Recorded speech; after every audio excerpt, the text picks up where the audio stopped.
జనం బాటవేళ కవితకు షాక్. మెడకు 2,000 కోట్ల భూ కబ్జా. ఐడిపిఎల్లో 20 ఎకరాల ప్రభుత్వ భూమి కాజేసినట్టు ఆరోపణలు.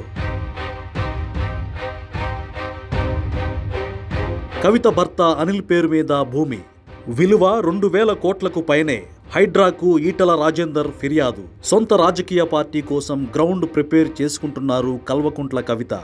కేసీఆర్ పేరు వాడుకోకుండా తానే సొంత దారిలో వెళ్లాలనుకుంటున్నారు. 4 నెలల పాటు ఇంటికి కూడా వెళ్లకుండా జనం మధ్య ఉండేలా యాత్రకు ప్లాన్ చేసుకున్నారు. సరిగ్గా ఇలాంటి సమయంలో కవిత కుటుంబంపై భారీ అవినీతి ఆరోపణలు వచ్చాయి. తెలంగాణలో ఉద్యోగాలు ఎవరికైనా వచ్చాయంటే అవి కల్వకుంట్ల కుటుంబానికేనంటూ తీవ్ర ఆరోపణలు చేస్తుంటారు కాంగ్రెస్ నాయకులు. పార్టీని, ఉద్యమాన్ని అడ్డుపెట్టి సంపాదించుకున్నది కూడా ఆ కుటుంబమేనన్న ఆరోపణలు ఉన్నాయి. తెలంగాణ ప్రజల్లోనూ ఇలాంటి చర్చ జరుగుతోంది. ప్రధానంగా విలువైన భూములను కాజేశారన్న టాక్ ఎప్పటినుంచో నడుస్తూనే ఉంది. ఈ ఆరోపణలకు తగ్గట్టుగానే కవిత భర్త అనిల్పై భూ కబ్జా ఆరోపణలు చాలా గట్టిగా వినిపించాయి.